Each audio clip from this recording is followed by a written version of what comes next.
So KLX 300 SM Mini Shoemart or Super Motard. Galing dito sa Cycle Mart Kawasaki, Caloocan. 320,000. Naka IRC na gulong 17. Sa likod IRC rin. So brake single disc.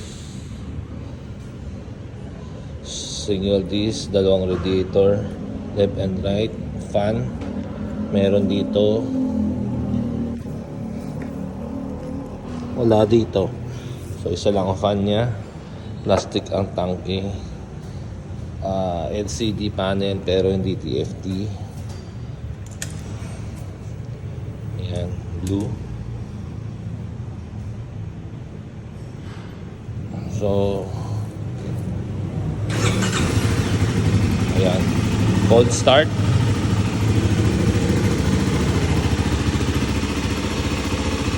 cc EFI, walang kickstart.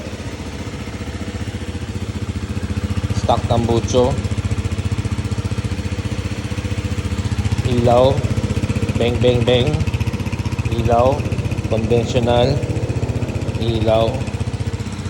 So pag bibili kayo dito, limited na lang po to. Limited stock. Ito LED, ito bulb. Ito, upside down fork. Inimbento ni Kawasaki yan, upside down fork. Ngayon tawag dyan inverted fork. Okay, 330,000. Thank you.